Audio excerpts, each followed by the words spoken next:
Good morning. Well, I've removed all of the clamps and the top is holding on just fine, but I still think I'm gonna put in those dowels. It's gonna give it kind of a nice little decorative feature. I wanna make a mark where I'm gonna drill 3 holes into this edge, and I don't want to draw a line down there because most likely I'd have to try to sand that off, and I want to avoid sanding any more of this plywood than I have to because that top veneer layer is so thin.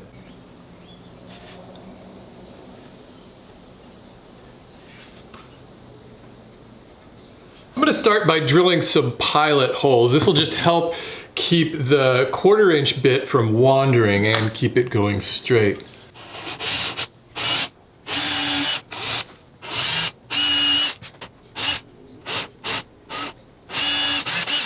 I put a piece of tape around my drill bit just to flag it so I know how deep I want to go. It doesn't really matter, but you know, I'd kind of like to keep them consistent. There's no reason to go any deeper than, you know, about 1.5 inches.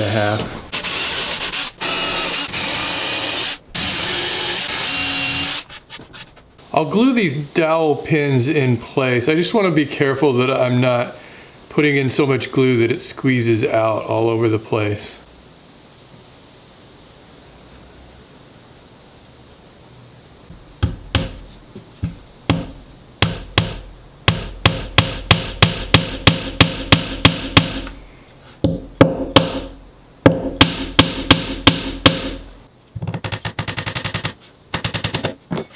I've got one of these Japanese flush trim saws to cut these off. If you don't have something like this, a hacksaw blade works really well.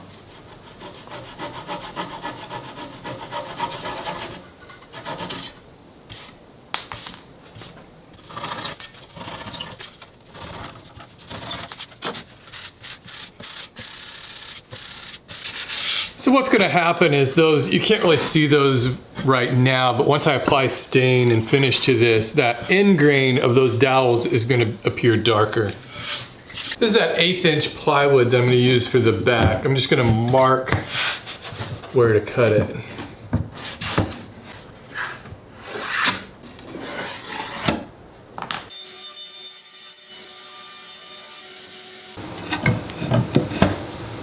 Make sure that's got a good fit, and I don't want to attach this yet. I think it's going to be a lot easier to stain and finish this separately, and then I'll just tack it into place. Plus that'll make it a little bit easier to get to the inside of this cabinet from both sides.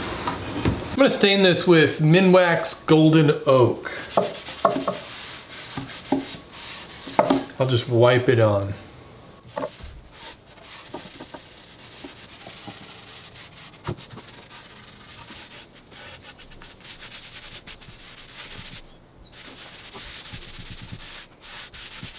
Okay, that's had a few minutes to dry. I can just wipe off all of the excess stain. As a reminder, if you're using wood stain, this is an important part of the process. If you just put the stain on there and don't wipe off the excess, it won't dry right, it'll just be sticky. I mean, the idea here is that the stain soaks into the wood. It's not like paint where it just sits on the surface. So whatever doesn't soak in needs to be removed.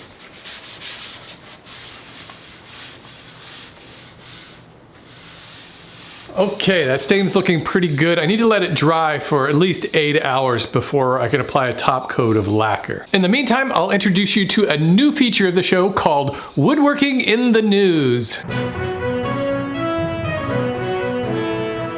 Okay, in this first installment we have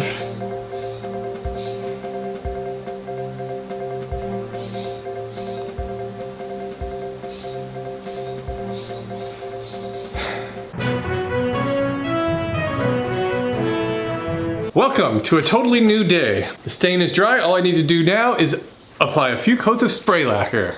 It's my mantra. I ordered 2 cases of spray lacquer off of Amazon. I couldn't find it at my local hardware store.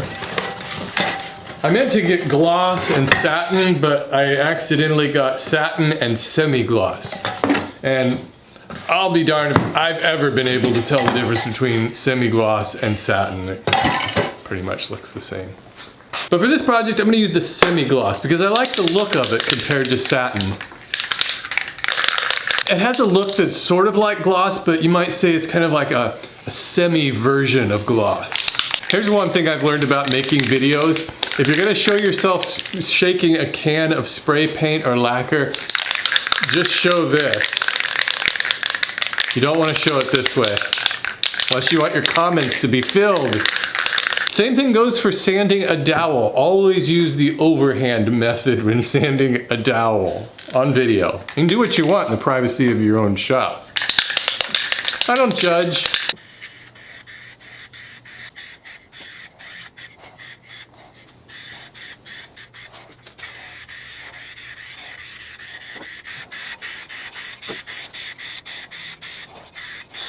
I'm going to tack this back into place using some 3/4 inch brads.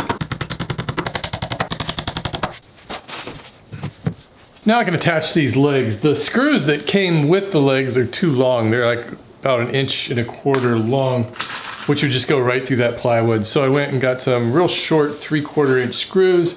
You know, I guess the other alternative would be I could have put these up on some riser blocks, but I think this is just as easy. Well, here's something that was kind of frustrating. I just noticed is that 2 of these legs have all of their holes countersunk so that the head of screws fits in there nicely.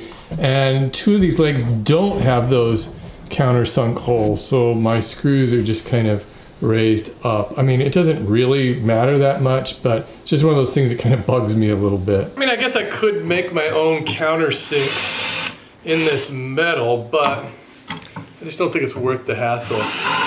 I would if these were going to be visible, but since they're underneath, it doesn't matter. If they were going to be visible, I would also paint the heads of these screws black. Well, and I'd finish the underside of this. But I guess the underside would never be visible, right? Are you guys still in lockdown where you live? We're pretty much the same. As of yesterday, here in Marin County, retail stores are allowed to open with a lot of restrictions, you know. Restaurants still aren't open, except for eating out on the sidewalk, that's okay. Any kind of outdoor eating is okay. Beaches are open, so I guess everything is starting to open up a little bit here, which means I guess technically the lockdown isn't still happening. The hair salons are still closed. The gym is still closed. And it doesn't look like the gym's gonna open until maybe July. I mean, the rest of California is opening up, but in the Bay Area, we're still locked down. I don't know. But in case you're wondering, I'm gonna keep doing this series. It will be called the Lockdown Woodworking series here pretty soon, but it'll just be back to woodworking for mere mortals, and it'll be the only woodworking vlog on YouTube, I think. But I think it's a fun change. I really enjoy doing these vlogs. I mean, it's kind of the nature of this show. Over the past 12 years, it's always been evolving and changing, and this is just a new part of that. It's also been really healthy for the channel. My number of subscriptions has skyrocketed since I started doing the vlogs, and even though the daily views are down on the videos, the weekly views are way up, so it's all kind of a win-win. Now let me see what this looks like. These legs came with these little rubber feet that hook right on the ends of them. I think that just helps keep it stable and also prevents the floor from getting scratched. You know what I forgot to do? I forgot to cut a hole in the back of that for my disco light.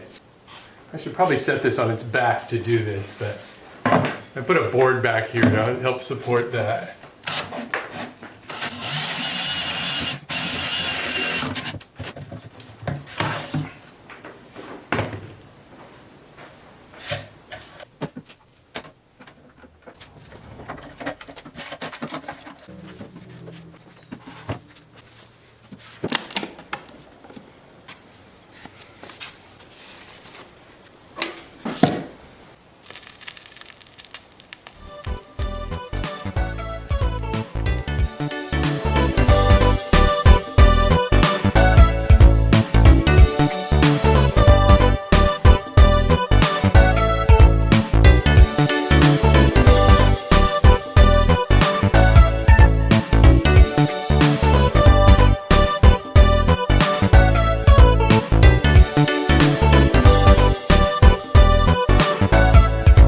You didn't think I was gonna risk a copyright strike, did you?